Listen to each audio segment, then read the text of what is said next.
गुरुर्ब्रह्मा गुरुर्विष्णु गुरुर्देव महेश्वर गुरु साक्षात् परब्रह्म तस्मै श्री गुरुवे नमः।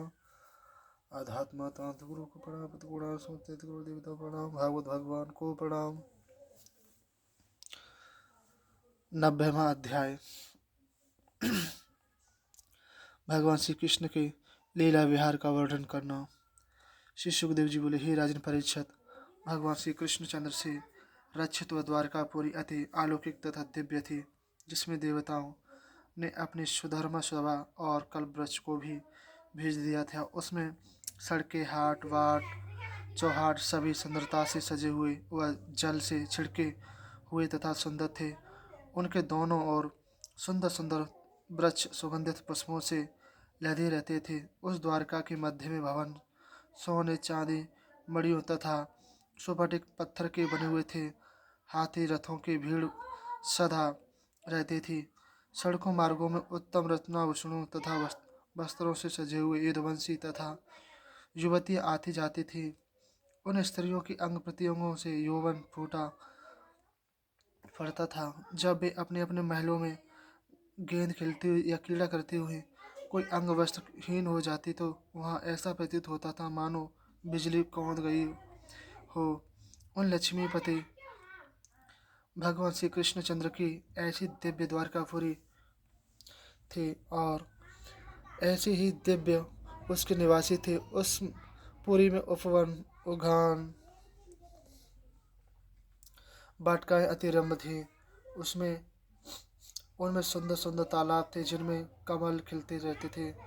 उनके पराग से वायु महक कर सर्वत्र बहती रहती थी। उनमें हंस सारस विहार करते रहते थे। उपवनों में कोयल पक्षी कलरव करते रहते थे। भगवान श्री कृष्णचंद्र जी ऐसे दिव्य नगर में अपने दिव्य महलों में भवनों में अपनी प्रिय पत्नियों के साथ विहार करते थे। कभी जल विहार करते, कभी उनकी पत्नियों उनके साथ पिचकारी लेकर रंग की बौछारें मारती।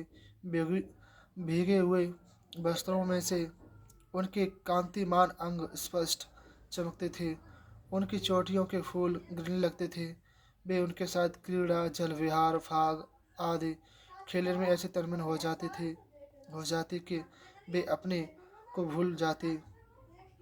भगवान श्री कृष्णचंद्र अपनी पत्नियों के साथ विहार करते हुए ऐसे प्रतीत होते थे जैसे मानो हथनियों के साथ गजराज जल क्रीड़ा कर रहे हों। क्रीड़ा करने के पश्चात अपने वस्त्रों को उन नर्तकियों तथा बंदीजनों को दे देते जिनका जीवन निर्वाह ही उन पर था। वे पत्नी सदा भगवान श्री कृष्णचंद्र में ही आकृष्ट रहती थी। वे कभी कभी उनके प्रेम में ऐसी उन्मत्त हो जाती थी कि वे कहने लगती, रानियां कहती, हे कोयरी, मुझे तुझे रात भर नींद नहीं आती है। तू हमारी भांति अवश्य ही अपने प्यारे के विरह में विलाप करती फिरती है। अरे चकवी, तू रात्रि भर अपने नेत्र बंद किए अपने पति के मिलन की लालसा में बैठी रहती है। उसी भांति हम भी जब हमारे प्राण प्यारे चले जाते हैं तब उन्हीं के ध्यान में बैठी रहती हैं। अरे सुमंद्रो, तू निरंतर गरजता है। हम समझ गए कि हमारे प्यारे श्याम सुंदर ने तुम्हारी गंभीरता धैर्यता छीन ली है, तभी तुम हमारी भांति दुखी हो रही हो। हे चंद्रदेव, तुझे राजयक्षमा राजयक्षमा का रोग हो गया है। तुम भी हमारी भांति दुबले पतले होते रहते हो। जब हमारे प्राण प्यारे हमसे अलग हो जाते हैं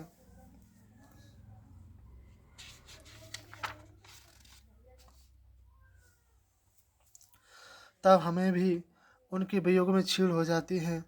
हे मिलयानिन, तू हमारा स्पर्श करके काम का संचार ना कर। हमारे श्याम सुंदर यहाँ नहीं है। उनके न रहने पर ही तेरी शक्ति प्रबल हो उठती है। हमारा हृदय तो स्वयं ही उनके वियोग में टूट टूट हो रहा है। अरे बेलो, तुम हमारे प्रीतम के रंग से मिलती जुलती हो। तुम उन्हें अधिक प्रिय हो। तुम भी उनके वियोग होने पर प्रेमासु बहाती रहती हो। अरे कोयल, तूने हमारे प्रीतम से ही यह मधुर स्वर प्राप्त किया है। तू हमारी प्यारी सखी है, बोल तेरा क्या उपकार करें। अरे पर्वत, तू भी हमारी भांति अपने प्रियतम श्री कृष्ण के चंद्र के चरणों की लालसा करता रहता है। तुझे भी हमारा रोग लग गया है। अरे नदियों, तुम ग्रीष्म रूपी विरह की अग्नि से जलकर हमारी भांति सूख गई हो। हम भी उनके विरह में सूखी रहती हैं। हम उनका एक क्षण का विरह भी युग के समान व्यापता रहता है। अरे हंस जाओ, तुम्हारा स्वागत है। तुम हमारे प्रियतम का अवश्य कुछ संदेश लाए होंगे। कहो, हमारे प्रीतम प्रसन्न है ना? उन्हें हम बिरहनी की कभी याद आती है? वे अब कब हमारे निकट पधारेंगे? क्या उनको लक्ष्मी जी ने नहीं बिरमा लिया है? अरे हंस, क्या हम में कोई भी लक्ष्मी के समान सुंदर नहीं है?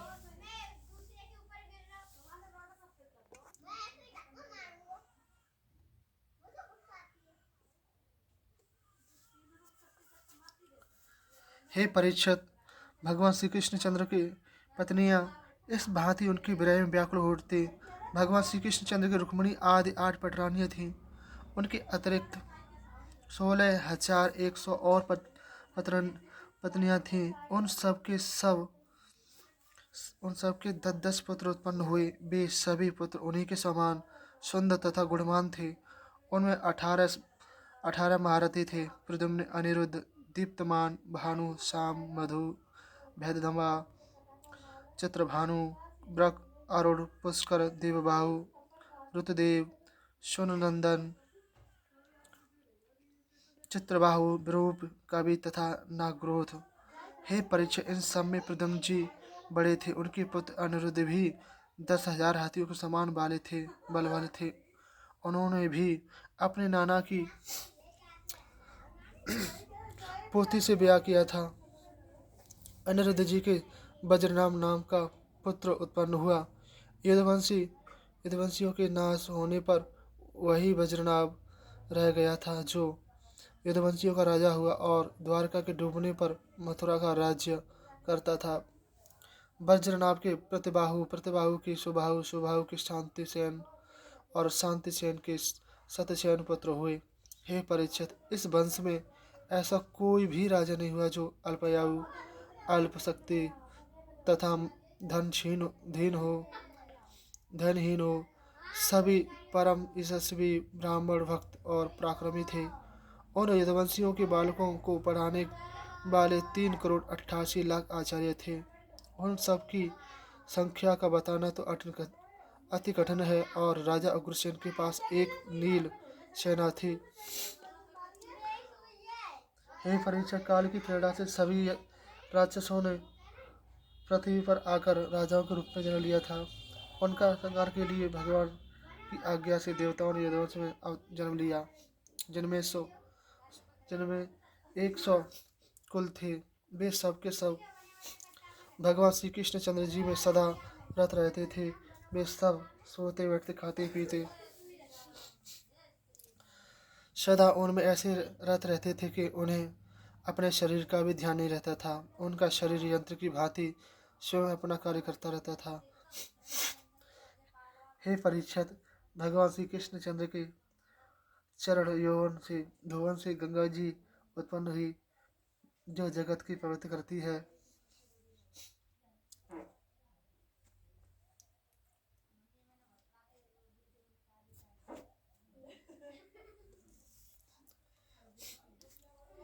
किंतु उनका यश गंगा जी से भी बढ़कर है।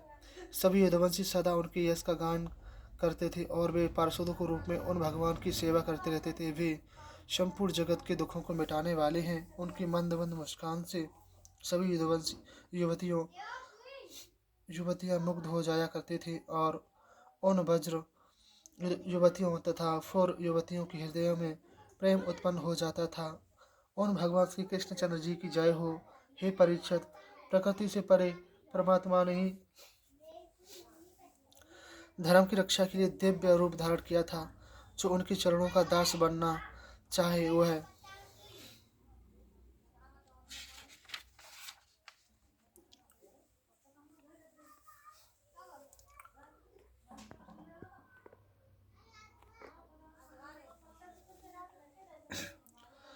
उनकी लीलाओं को सुने। लीलाओं के चिंतन करने से उसे भक्ति प्राप्त होती है और भक्ति के द्वारा वह उनके परम धाम को प्राप्त कर लेता है, जहाँ पर काल की दाल नहीं गलती है। उस धाम की प्राप्ति के लिए बड़े बड़े सम्राट अपना राजपाट त्याग कर तपस्या के लिए जंगलों में चले जाते हैं। इसलिए मनुष्य को उनकी कथा लीलाओं का सदा श्रवण करते रहना चाहिए। दशम स्कंदम उत्तरार्ध समाप्तम। प्रणाम मेरे कृष्णा, मेरे कन्हैया, प्रणाम। श्री गणेशाय नमः। श्री शुकसागरः। एकादश स्कंदम्। ममोत्स्पेषु सर्वेषु श्रीमद्भागवतं परं शून्यवन्ते ये नरा भक्त्या मम प्रीतमे च सुव्रता भक्तकलङ्करणे पुष्पे धूप दीपो पराके वशीकृतो हयत तेस्य च सातिर्मय सत्प्रत्यथा। अर्थ: उत्तम व्रत करने वाले पर्वों से संबंध रखने वाले मेरे सभी उत्सवों में मुझे प्रसन्न करने के हेतु वस्त्राभूषण, पुष्प, धूप तथा दीपक आदि भेंट करके श्रीमद् भागवत को भक्ति पूर्वक सुनते हैं। वे भक्तजन मुझे अपने वश में उसी भांति कर लेते हैं जिस भांति एक पवित्रता स्त्री अपने उत्तम पति को वश में कर लेती है। प्रथम अध्याय ऋषियों द्वारा यदुवंश को श्राप। पिंडारक के क्षेत्र में रहित मुनि व्रत रधारे करत हसी उन मुनन की बने शाम एक नार। बोले यादव जाय कर गर्भ उदर इस बाम पुत्री है या पुत्र है कहो मुनि सुखधाम। यदि कुमरन के वचन सुने दीनो मुनिवर श्राप यदुवंश के नाश को जन्मे मूषल पाप। श्री सुखदेव जी बोले, हे राजन परीक्षित, भगवान श्री कृष्णचंद्र जी ने बलदेव जी के साथ यदुवंश में अवतार लेकर असंख्यों दैत्यों का संहार किया तथा कौरवों पांडवों परस्पर कलह उत्पन्न करा के राजाओं के रूप में जो असंख्य दैत्य उत्पन्न हुए थे उनको गांडीवधारी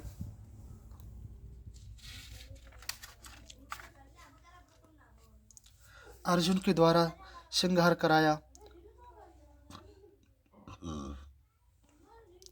जिससे पृथ्वी का भार हल्का हो गया। उनका यह अवतार पृथ्वी का भार उतारने तथा धर्म स्थापित करने के लिए ही हुआ था।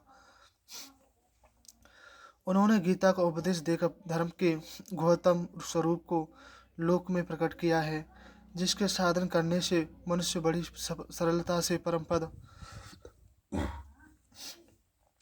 प्राप्त कर सकता है। उन भगवान श्री कृष्णचंद्र की लीला अति रहस्यमयी है। वे स्वयं अप्रमेय हैं।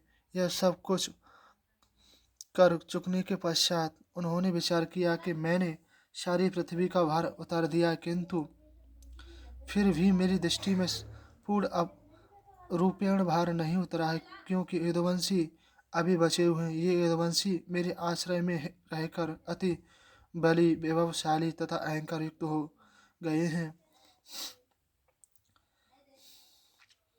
मेरे स्वधाम गमन के पश्चात ये अति उच्छृंखल हो उठेंगे तथा धर्म की मर्यादा का नाश करके मेरे किए हुए इस धर्म पालन स्थापन को तथा धर्म की मर्यादा का उल्लंघन करेंगे। इनको पराजित करने का कोई भी अब समर्थ नहीं रहा है, अतः मुझे अब इसका उपाय भी करना अति आवश्यक है। जिस प्रकार परस्पर रगड़ से बांसों में अग्नि उत्पन्न हो जाती है, उसी प्रकार इस युद्धकुल में फूट उत्पन्न करा के उन्हें नष्ट भ्रष्ट करा दो, तभी मेरे अवतार लेने का कार्य पूर्ण होगा और पूर्ण रूपेण पृथ्वी का भार उतर जाएगा।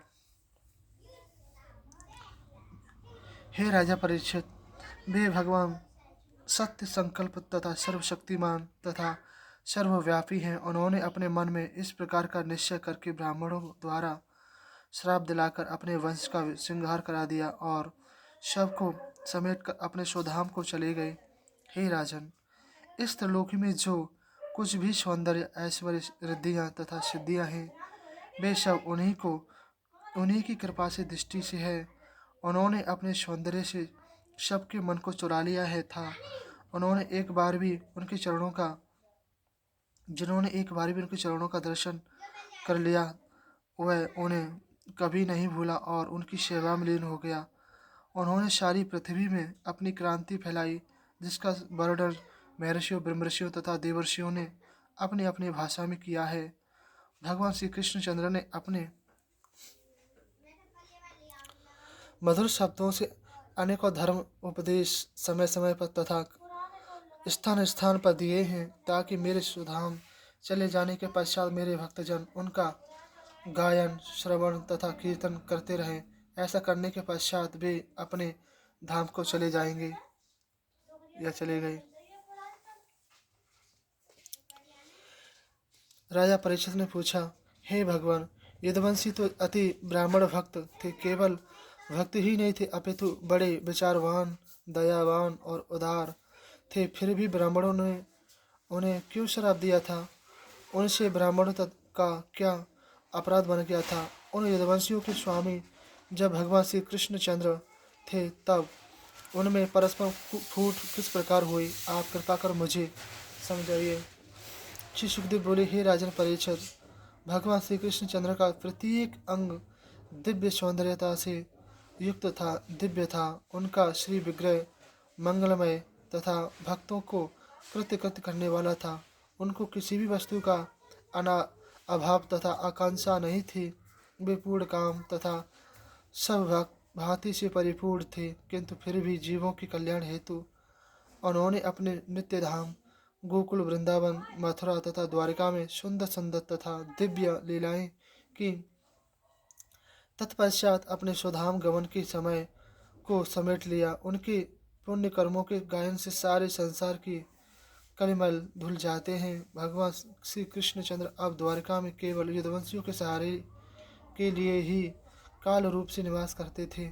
उस काल उनकी प्रेरणा से अनेकों ऋषि मुनि द्वारिका के पास पिंडारक क्षेत्र में आकर निवास करने लगे। उनमें विश्वामित्र, असित, कंडव, दुर्वासा, भृगु, अंगिरा, कश्यप, वामदेव, अत्रि, वरिष्ठ तथा नारद आदि मुख्य थे। उन्हीं की प्रेरणा से वे सब ऋषि श्राप के रूप में निवास करते थे और यदुवंश में सिंगार का समय देख रहे थे। एक समय यदुवंश के कुछ नटखट बालक खेलते हुए उन ऋषियों के पास जामवती नंदन शाम को स्त्री वेश बनाकर में सजा कर ले गए और उन ऋषियों के चरणों में प्रणाम करके बोले, हे ब्राह्मणों, इस सुंदरी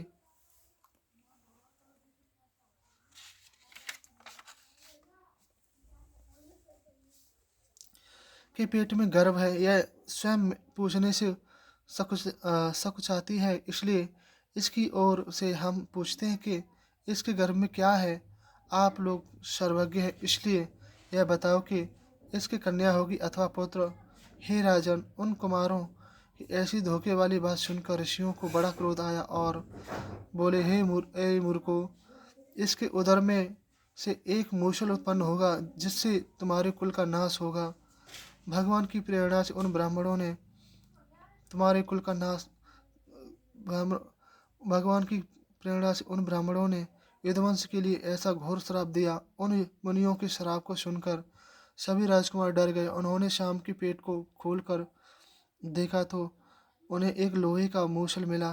तब तो वे और भी घबराए और अपने को बुरा भला कहते हुए उस मूसल को लेकर द्वारका में आए। उनका मुंह फीका पड़ गया था, भय से शरीर कांप रहा था। उन्होंने उस मूसल को यादवों की सभा में लाकर राजा उग्रसेन के सम्मुख रखा और ब्राह्मणों के श्राप की घटना आघोपांत कह सुनाई। ब्राह्मणों को उस घोर श्राप को सुनकर सभी यादव अति भयभीत हुए। तब राजा उग्रसेन ने उस मूसल को चूरा चूरा करवा डाला तथा उस चूरे और लोहे के बचे हुए सभी टुकड़ों को समुद्र में फेंकवा दिया। इस विषय में भगवान श्री कृष्णचंद्र से कोई भी परामर्श नहीं किया गया था, क्योंकि भगवान की ऐसी ही प्रेरणा थी। हे राजन, लोहे के उन टुकड़ों को एक मछली निकल गई और उस चूरे से एक प्रकार की बिना गांठ वाली घास उत्पन्न हो गई।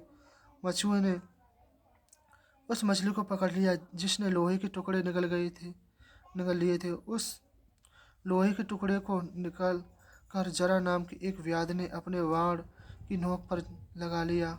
यह सब कुछ कर्म भगवान श्री कृष्ण चंद्र से छिपे नहीं थे, वे सब कुछ जानते थे। उनमें इस शराब को उलटने की शक्ति थी, किंतु उन्होंने ऐसा नहीं किया क्योंकि यह सब कुछ उन्हीं की प्रेरणा से हो रहा है। वे वहाँ पर कुछ काल रूप से निवास करते थे, इसलिए उन्होंने ब्राह्मणों को श्राप स्वीकार किया।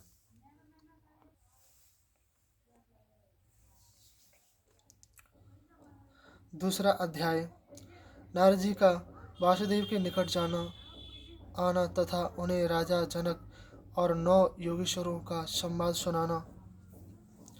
वासुदेव राजा निकट आए नारद राय, 9 योगी जन की कथा कहीं सुनी सुन समझाए। श्री सुखदेव जी बोले, हे राजन परीक्षित, भगवान श्री कृष्णचंद्र के द्वारका में निवास करने के कारण अपने स्वामी के निकट ही नारद जी रहते थे।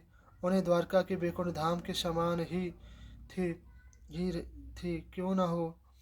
वहाँ भगवान श्री लक्ष्मीपति नारायण जी श्री कृष्ण के स्वरूप में विराजमान रहते थे। उनके प्रेमी भक्तजन भी वहीं उनकी सन्निधि प्राप्त के हेतु उनके पास विराजते थे। ऐसा कौन अभागा होगा जो भगवान श्री कृष्णचंद्र के चरण कमलों के मकरंद रस का पान न करना चाहे। उनके चरणों को अपराध तो ब्रह्मा शिव आदि सभी देवता निरंतर करते रहते हैं। एक दिन देवर्षि नारद भी जी भगवान के नित्य धाम के दर्शनार्थ उनके मनोरथ भवनों में गए। वहाँ वासुदेव जी से भेंट हुई। वासुदेव जी ने नारद जी का यथा विधि पूजन किया और एक उत्तम आसन प्रदान करके इस प्रकार बोले। श्री वासुदेव जी बोले, हे नारद जी, आपका शुभ आगमन हम गृहस्थियों के लिए तो इसी प्रकार है जैसे माता पिता का आगमन पुत्रों के लिए सुखदायक होता है। आप स्वयं भगवतमय हैं, फिर आपका तो कहना ही क्या। आप सदा दूसरों की भलाई में रहते हैं। देवता लोग भी स्वार्थ से युक्त हैं, उनकी पूजा करने पर सुख देते, किंतु आप जैसे संत शिरोमणि तो निस्वार्थ भाव से कुमार्ग पर जाने वालों को दयावश सुकुमार का प्रदर्शन कराते हैं। आप लोग देवताओं से भी उत्तम हैं। देवता लोग कर्मानुसार फल देते हैं, किंतु संत पुरुष जिसे दीन देखते हैं उसी पर स्नेहवश दया करते हैं। हे देवर्षि, मैं आपके दर्शनों से कृताग्र हो गया हूँ, किंतु फिर भी आप कृपा करके मुझे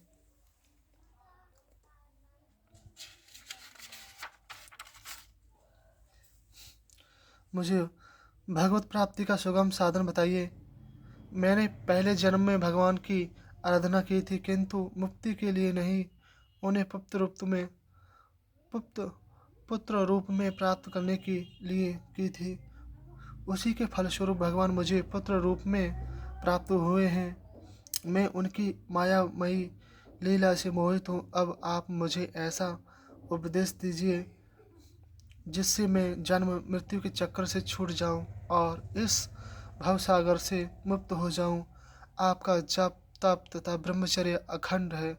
आप सामर्थ्यवान हैं। आप मेरे उद्धार का उपाय मुझे बताने की कृपा कीजिए।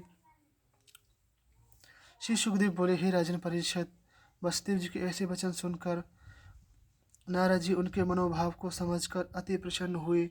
वासुदेव जी बड़े बुद्धिमान तथा परम ज्ञानी थे। वे नारद जी के मुख से भगवान के चरित्र तथा गुणों को सुनना चाहते थे। नारद जी वसुदेव जी का यह प्रश्न सुनकर अति प्रसन्न हुए तथा भगवत प्रेम में बेहल होकर आनंद मग्न हो गए। नारद जी बोले, हे वासुदेव जी, आपका प्रश्न संसार के कल्याण के लिए है। भगवान का चरित्र ऐसा उत्तम है कि उसके श्रवण मात्र से ही मनुष्य का उद्धार हो जाता है। वह सबको पवित्र करता है। कोई भी मनुष्य चाहे प्रेम से चाहे स्नेह से एक बार भी उनके नाम का उच्चारण करता है तो उसके सारे पाप धुल जाते हैं। वे भगवान ही मेरे इष्ट, मेरे आराध्य देव, मेरे जीवन प्राण तथा मेरे सर्वस्व हैं। तुम्हारे प्रश्नों को सुनकर मैं उनके प्रेमानंद में डूब रहा हूँ। इस विषय में तुम्हें एक प्राचीन कथा सुनाता हूँ। वह कथा ऋषभ के 9 योगेश्वरों के विषय में है। यह आपको विदित है कि श्यामक मनु के पुत्र राजा प्रियव्रत थे। प्रियव्रत के पुत्र अग्निध्र तथा अग्निध्र के पुत्र नाभि थे। नाभि के पुत्र भगवान के अंशावतार महात्मा ऋषभ थे। उन्होंने परमहंस धर्म का उपदेश करने के लिए ही अवतार लिया था। उनके 9 पुत्र थे। उन सब में भरत बड़े थे। इस भूमंडल का नाम पहले अजनाम वर्ष था, किंतु भरत के राजा होने से ही इस वर्ष का नाम भारत वर्ष पड़ा। वे बड़े प्रतापी तथा भक्त थे। उन्होंने सारी पृथ्वी को भोग करके अंत समय में वन को चले गए। तीसरे जन्म में भगवान की प्राप्ति उन्हें हुई। ऋषभ देव जी के 9 पुत्रों ने भगवान भारतवर्ष के 9 द्वीपों का राज्य किया। 9 पुत्र योगेश्वरों के नाम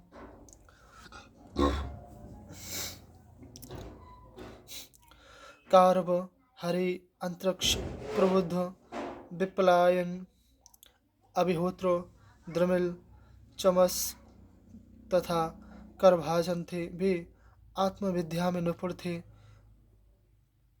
वे जगत से रहित होकर पृथ्वी पर स्वच्छंद विचरते थे। एक समय वे विदेहराज नमी के यज्ञ में पहुंचे। उन्हें देखते ही राजा नेमी, ऋतुवज, होता आदि सभी ब्राह्मण उठ खड़े हुए। राजा नेमी ने उनका अति आदर स्वागत किया तथा उत्तम आश्रय प्रदान किया। वे साक्षात सनक सनंदन, सनत कुमार तथा सनातन ऋषियों की भांति चमक रहे थे। राजा नमी ने अति भक्ति भाव से नम्रता पूर्वक यह प्रश्न किया। राजा नमी बोले, हे ब्रह्म ज्ञानियों, आप ब्रह्म स्वरूप हैं। आप सांसारिक प्राणियों को सही मार्ग दिखाने के लिए ही पृथ्वी पर विचरते रहते हैं। यह मनुष्य शरीर बड़ी कठिनाई से प्राप्त होता है। यदि उत्तम कर्मों से यह प्राप्त हो भी जाए तो जीवन मरण के चक्कर से बचना कठिन हो जाता है। इसलिए हे संत शिरोमणियों, मैं आप लोगों से यह पूछता हूँ कि परम कल्याण का क्या स्वरूप है तथा उसका साधन किस प्रकार होता है। हे महात्मा हो,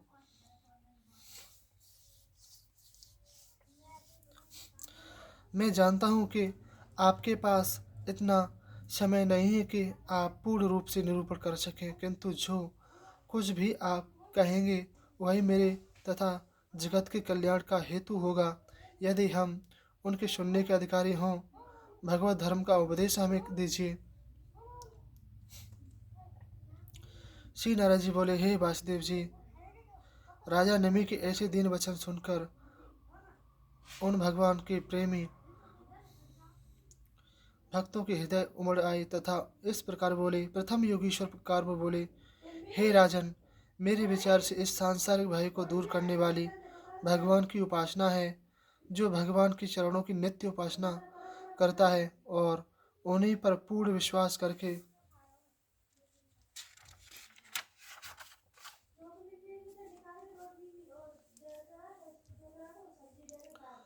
सर्वस्व उन्हीं के लिए छोड़ देता है, उसके चित्त से सांसारिक भय चला जाता है। उसके हृदय में एक प्रकार की शक्ति तथा बल उत्पन्न हो जाता है। वह केवल भगवान के बल का सहारा लेकर निर्भय हो जाता है। उसकी घबराहट मिट जाती है। वह केवल भगवान से ही डरता है तथा सांसारिक भय से पूर्णतः निर्भय हो जाता है। भगवान के साक्षात्कार का सुगम मार्ग अनेक ऋषियों, ब्रह्म ऋषियों तथा देव ऋषियों ने निरूपण किया है, किंतु भगवान ने जिस जिस धर्म का उपदेश किया है उन्होंने स्वयं सुगम मार्ग का निर्देशन किया है, जिससे भोले भाले प्राणी उन्हें सुगमता से प्राप्त कर सकें उन्हीं उपायों को जिनसे भगवान की प्राप्ति होती है। अब भागवत धर्म कहते हैं उस भागवत धर्म को प्राप्त करके मनुष्य फिर सीधे तथा सच्चे मार्ग पर चलने लग जाता है। फिर वह अपने मार्ग से च्युत नहीं होता है, उसकी आंखें खुल जाती हैं, वह तीव्रता से अपने मार्ग पर चलने लगता है, वह कभी मार्ग से गिर नहीं सकता। भगवत धर्म को पालन करने वाले पुरुष के लिए किसी विशेष प्रकार के कर्म करने की आवश्यकता नहीं है। वह शरीर, मन, वाणी तथा इंद्रियों से जो कुछ भी कर्म करता है वह सब भगवान के निमित्त ही करता है। वह सब कर्म उन्हीं के समर्पित कर दे। यही सर्वोत्तम सरल भागवत धर्म है। भगवान की उपासना के बिना भय नहीं जाता। यह भय प्राणी को इसलिए भासता है कि वह आत्मा के अतिरिक्त अनात्म वस्तु में आसक्त हो गया है।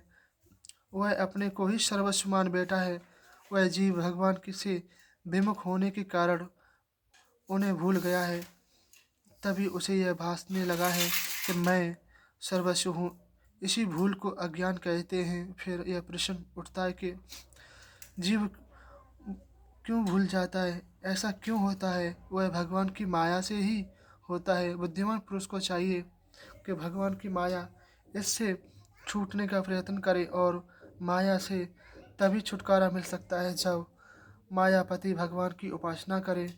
भगवत भजन की प्राप्ति भी गुरुदेव की कृपा से ही होती है। हे राजन, सच्ची बात तो यह है कि आत्मा, जीव, परमात्मा, ईश्वर, इनके अतिरिक्त जगत में और कुछ भी नहीं है। वह जीवात्मा भी परमात्मा में लीन हो जाता है, तब केवल परमात्मा ही शेष रहता है। इस परमात्मा की प्राप्ति के लिए सर्वप्रथम मन को रोक कर अपने वश में करें। मन के वश में होते ही भगवान की प्राप्ति हो जाती है। उसके लिए भगवान की कथा, लीला तथा यश गायन आदि का श्रवण, कीर्तन, संकोच त्याग कर सदा नियम से करते रहना चाहिए। उसके शुद्ध हृदय में भगवान का निवास हो जाता है। वह साधारण प्राणियों के अंतर से ऊंचा उठने लगता है। अपने में ईश्वरीय आत्म शक्ति का अनुभव करने लगता है। वह कभी पागलों का सा व्यवहार करने लगता है, कभी गाता है, कभी ऊंचे स्वर से भगवान नामोच्चारण करने लगता है, कभी रोता है, कभी हंसता है, कभी नाचता है, कभी चिंता में रहता है। वह सबको भगवत स्वरूप में देखता है।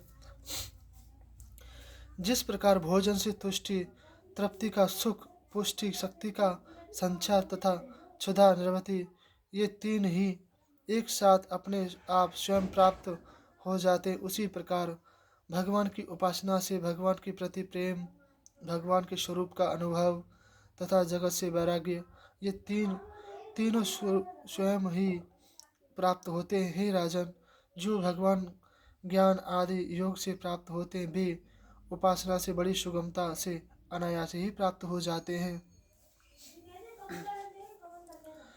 राजा नमी ने पूछा, हे योगेश्वरी जी, आप मुझे भगवत भक्ति के कर्म तथा स्वभाव का वर्णन कीजिए। भक्तों का कैसा आचरण होता है, वह किस प्रकार बातचीत करते हैं, उनके क्या लक्षण होते हैं। तब दूसरे योगेश्वर हरि जी बोले, हे राजा नमी, भगवान सर्वस्त्र व्याप्त हैं। वे आत्मस्वरूप होने से सब में स्थित हैं। जो प्राणी सब में सम भाव से भगवान की सत्ता को देखता है वह भगवत स्वरूप होता है। ऐसी सिद्ध दृष्टि वाला मनुष्य भगवान का भक्त कहलाता है। जो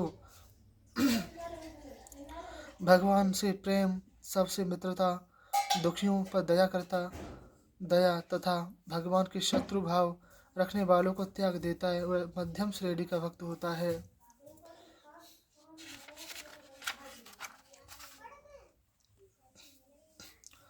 जो मनुष्य भगवान की सेवा पूजा तो करता है किंतु दूसरे लोगों से विशेष प्रेम इत्यादि नहीं करता, वह साधारण श्रेणी का भक्त है। जो मनुष्य अपने अपनी इंद्रियों द्वारा विषयों को तो ग्रहण करता है, किंतु उनमें आसक्ति नहीं रखता है। वह इच्छित विषयों की प्राप्ति से न तो प्रसन्न होता है और न प्राप्त होने पर शोकित होता है। जो समभाव रखता है, जगत को भगवान की माया समझता है, वह उत्तम भक्त होता है। जो संसार में धर्म, जन्म, मृत्यु, भूख, प्यास, सुख, दुख, भव, भय तथा तृष्णा आदि शरीर, मन, प्राण तथा इंद्रियों आदि को प्राप्त होते रहते हैं, यह समझकर भगवान में रत रहता है। जो ये दुख सुखादि नहीं बारंबार होते रहते रहने पर भी उससे घबराता नहीं है तथा उनमें मोहित नहीं होता है, जिसके चित्त की समस्त कल्पनाएं शांत हो चुकी हैं, जिसका मन सदा भगवान भी रमा रहता है, जिसने उन्हीं को एक मात्र अपना आश्रय बना लिया है, जिसका मैं मेरेपन का भाव तथा अभिलाषा अभिमान नष्ट हो गया है, जिसे अपने पराये का भेद भाव नहीं है, जो समस्त भाव के जगत में बरतता है, वही भगवान के परम प्रिय भक्त हैं। उन भक्तों का मन भगवान को आधे क्षण के लिए भी नहीं छोड़ता है। उन्हें त्रिलोकी की संपत्ति भी भगवान के चरण कमलों के सामने धूल के समान इच्छा नहीं करते हैं। वे ही उत्तम भक्त हैं। उनके हृदय में अपने इष्ट देव भगवान हरि के चरण कमल विराजते रहते हैं। उन्हीं के ध्यान में मस्त रहकर रमण करते रहते हैं। वे भक्तजन अपने प्रेम की रज्जु से भगवान को बांधने में समर्थ होते हैं। भगवान स्वयं उन्हें छोड़कर कहीं नहीं जाते। वास्तव में वे ही परम भक्त हैं। तीसरा अध्याय, भगवान की माया से मुक्ति होने का उपाय, ब्रह्म तथा कर्मयोग का रूप सब वर्णन करना। राजा ने विभूषण लगे ब्रह्म कर्म की को रूप, योगीश्वर वर्णन करे वेदन के अनुरूप। राजा नमी ने कहा, हे योगीश्वर जी, आपने यह कहा है कि भगवान की माया ही जगत को मोहित किए रहती है, उसे पहचानना नहीं जाता, किंतु भक्त उसे देखना चाहता है, देखता रहता है। अब कृपा करके भगवान की उस माया का स्वरूप मुझे समझाइए। तब तीसरे योगीश्वर अंतरिक्ष जी बोले, हे राजन, भगवान की माया का कोई मुख्य रूप नहीं है, केवल कार्यों के द्वारा ही अनुमान से उसका स्वरूप माना गया है। उसे सुनो हे राजन। सर्वभूतों में स्थित सर्वात्मा स्वयं प्रकाश परमात्मा ये प्रलय काल के पश्चात अज्ञानी जीवों को यह बताने के लिए कि इस जगत में केवल मैं ही हूँ, अपने रचे हुए पंचभूतों के द्वारा अनेक प्रकार के छोटे बड़े शरीरों की सृष्टि तथा उन शरीरों में जीव रूप में प्रवेश किया। मन तथा इंद्रियों में भी स्वयं प्रवेश करके उन्हीं के द्वारा विषयों को भोगने लगे। वे स्वयं जीवात्मा स्वरूप से शरीर में रहकर इंद्रियों को शक्ति प्रदान करते हैं और उनके द्वारा विषयों का सेवन करते हैं। जब उनका यह जीव रूप शरीर में आसक्त होकर इस जगत की विद्या मिथ्या वस्तुओं को अपनी मान लेता है, तब यह शरीर उसके पल्ले बंध जाता है और उस शरीर के से किए हुए कर्म उसे बंधन में बांधने लगते हैं। वह शरीर द्वारा किए हुए कर्मों के बंधन में बंध जाता है, उसे कर्म बंधन करते हैं, वही भगवान की माया में फंसाने लगता है। तब संसार चक्र में जीव को घुमाने लगता है। वह कर्मानुसार सुख दुख जन्म मृत्यु प्राप्त करता है। वह उन कर्मेंद्रियों के द्वारा सकाम भाव से कर्म करता हुआ इसी प्रकार भटकता रहता है। वह जीव महाप्रलय होने तक जन्म मरण को प्राप्त होता रहता है। जब प्रलय का समय आता है, तब काल भगवान स्थूल तथा सूक्ष्म दृष्टि को अपनी ओर खींच लेते हैं। उस काल में पृथ्वी पर 100 वर्ष तक वर्षा नहीं होती है। सूर्य अपनी प्रचंड तथा प्रखर किरणों से तपते रहते हैं। सारी पृथ्वी के प्राणी तथा तत्वों को जलाकर भस्म कर देते हैं। प्रलय काल की गर्मी इतनी बढ़ जाती है कि तीनों लोग तपने लगते हैं। उसी समय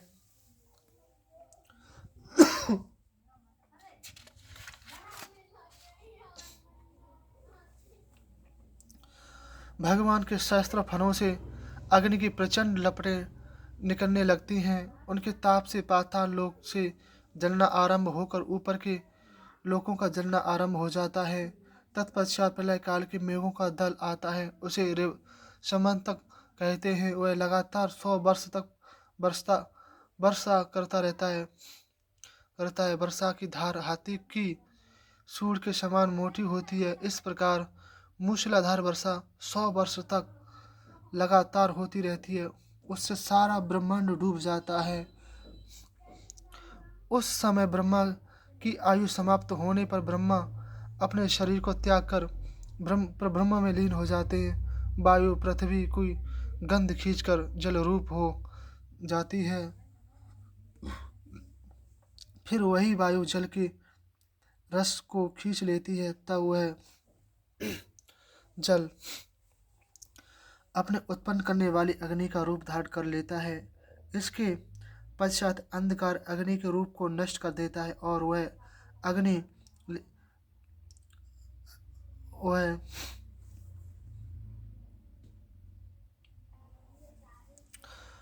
अग्नि के रूप को नष्ट कर देता है। वह अग्नि वायु में समा जाता है। तत्पश्चात आकाश वायु की स्पर्श शक्ति छीन लेता है तथा काल आकाश के शब्द गुण को छीन लेता है। तत्पश्चात आकाश अपने उत्पन्न करने वाले तामस अहंकार में लीन हो जाता है। इंद्रिया राजस अहंकार में लीन हो जाती है तथा मन इंद्रियों के अधिष्ठाता देवताओं सहित सात्विक अहंकार में लीन हो जाता है। हे राजन, पंचभूतों द्वारा बने हुए शरीर तथा पंच महतत्व आदि की सृष्टि का विस्तार तथा स्थिति जिसके द्वारा पूरी होती है उसी को माया कहते हैं। उस माया का निरूपण सत्य रज तम तीनों गुणों के द्वारा ही होता है। यही उसका स्वरूप है। राजा नमी ने पूछा, हे भगवान, भगवान की माया को पार करने को उन प्राणियों को तो अति दुस्तर है जो सदा मन के बस में रहते हैं। जिन के बस में मन नहीं है वह अब आप कृपा करके वह उपाय बताइए जिससे मोटी बुद्धि वाले प्राणी भी इस माया को पार कर सके। तब चौथे योगीश्वर प्रबुद्ध जी बोले, हे राजन, मनुष्य दुखों से छूटने के लिए तब सुख प्राप्ति के हेतु अनेक प्रकार के कर्मों का अनुष्ठान करते हैं, किंतु उन्हें सुख तो मिलता है, उन कर्मों के फलों से मुक्ति होने का अपेक्षा भी कर्म बंधन में और भी अत्यधिक फंसते जाते हैं। इसका दुख और बढ़ता जाता है। उदाहरण के लिए धन को ही ले लीजिए। प्रभु कर्म करने से धन प्राप्त हो गया। पहले तो कठिन परिश्रम से धन प्राप्त हुआ, फिर उसकी रक्षा हेतु कष्ट उठाने पड़े। यदि उसकी रक्षा न हो सकी तो आत्मा को महान क्लेश का कारण बन गया। मनुष्य धन की उलझन में फंसकर अपने को भूल जाता है और उसके लिए केवल धन ही सर्वस्व बन जाता है। इस भांति स्त्री, पुत्रादि, पशु, धन इत्यादि को ले लीजिए। ये सब नाशवान है। कभी किसी की मृत्यु, कभी किसी का जन्म लगा रहता है। मृत्यु होने पर आत्मा को अति क्लेश होता है। फिर इन अनित्य वस्तुओं में सुख कहाँ? सुख तो उसी वस्तु में है जो सांसारिक माया से परे है। यह सब कुछ तो सांसारिक माया है। यदि शुभ कर्म करके किसी प्रकार स्वर्ग आदि उत्तम लोक प्राप्त कर लिए तो वे लोग भी नाशवान है और उन शुभ कर्मों के फल को समाप्त होने पर उन लोगों को पुनः पतन हो जाता है और फिर दुख उठाना पड़ता है। वह नित्य सुख दुख उसे प्राप्त नहीं होता। वह नित्य सुख तो उसे जब भी प्राप्त होता है जब वह माया से परे होकर प्रभु में लीन हो जाता है। यहाँ कभी दुख का कारण नहीं बनता। उस ब्रह्म परमात्मा की सन्निधि में ही उसे नित्य परम सुख मिलता है और वह ब्रह्म गुरु की कृपा से प्राप्त होता है। गुरु ऐसा परम ज्ञानी तथा वेदों का पारदर्शी विद्वान हो के अनेक शिष्यों को भली प्रकार से रहस्य समझा सके। वह शांत चित्त सांसारिक प्रपंच से अलग भगवत भक्त हो। वह जिज्ञासु सावधानी से निष्कपट भाव से गुरु की सेवा करे तथा भागवत धर्म की शिक्षा प्राप्त करे। ईश्वर तत्व को जानने के लिए सबसे प्रथम मन को बस में करना चाहिए। उसे सब ओर से मोड़ लेना चाहिए। किसी प्रकार की आसक्ति नहीं रखनी चाहिए। तब साधु पुरुषों की संगति करनी चाहिए। उससे प्रेम भाव रहना चाहिए। दीनों पर दया तथा सात बालों से मित्रता, बड़ों के प्रति श्रद्धा तथा नम्रता का भाव रखना चाहिए। शरीर तथा मन को पवित्र रखकर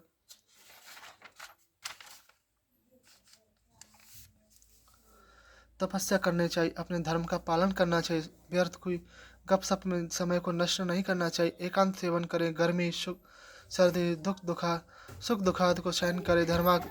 धार्मिक ग्रंथों का अध्ययन करें।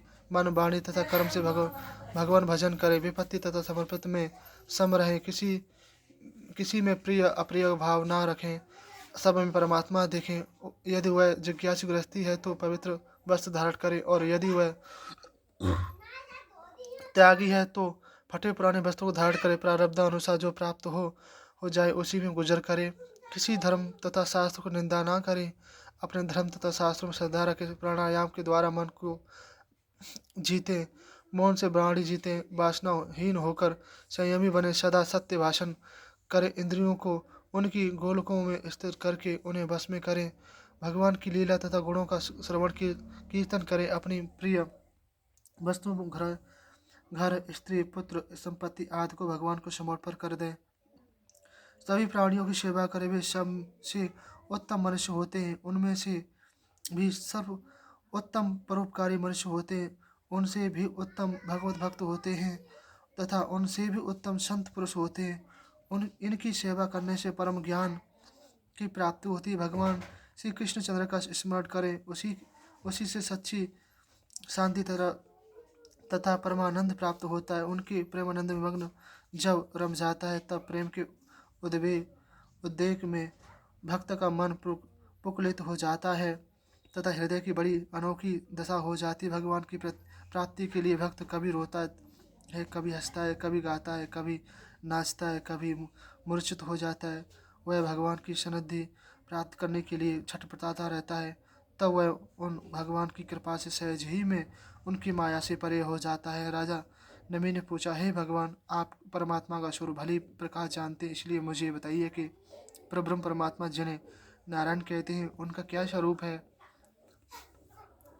तब पांचवें योगीश्वर पिपलायन जी बोले, हे राजन, जो इस जगत का उत्पन्न करने वाला, स्थित करने वाला तथा नाश करने वाला है, जो स्वयं बनने वाला तथा जगत को बनाने वाला तथा किंतु स्वयं कारण तथा कारणत्व अर्थात बनने तथा बनाने से अलग रहता है, स्वप्न, जागृति तथा सुषुप्त तीनों अवस्थाओं में भी साक्षी रूप है, जो सदा सभी स्थितियों में एक सा रहता है, जिसकी सत्ता एक सब प्राणियों तथा संपूर्ण विश्व में समाई हुई है, उसी को आप नारायण समझें। हे राजन, नारायण का स्वरूप मन तथा इंद्रियों का विषय नहीं है। उसे न तो नेत्र देख सकते, न वाणी सुन सकती है, न बुद्धि सोच सकती है, न मन प्राण तथा इंद्रियों के उनके निकट पहुंच सकते हैं। ऋतुएं भी नेति नेति कहकर पुकारती हैं। वे भी नारायण के किसी स्वरूप का निरूपण नहीं करती हैं। वे ऋतुएं केवल भगवत प्राप्ति की निषेध का ज्ञान कराती हैं। भगवान की प्राप्ति मार्ग में रुकावट करने वाले कर्मों का निषेध करती हैं। सृष्टि के आदि में केवल वही एक परमात्मा था। सृष्टि रचने के लिए उसने सत्व रज तम तीनों गुणों की सृष्टि की।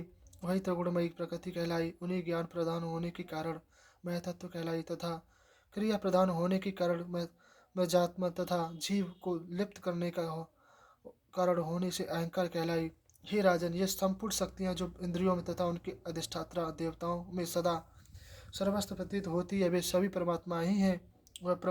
वह ब्रह्म अनंत शक्ति वाला है। यहाँ तक कि जो कुछ भी दृश्य अदृश्य, सत्य असत्य, कार्य कारण आदि प्रतीत होते हैं, वे सब के सब ब्रह्म हैं। इनसे परे भी ब्रह्म है। वह ब्रह्म न कभी मरता और न जन्म लेता है।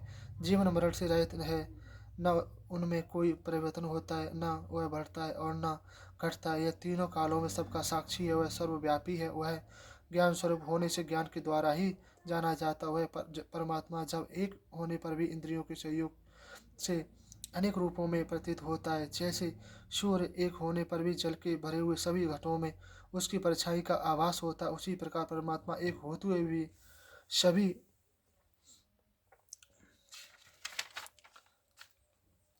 अब अगली कथा कल पढ़ेंगे। आप सभी भक्तों को राधे राधे।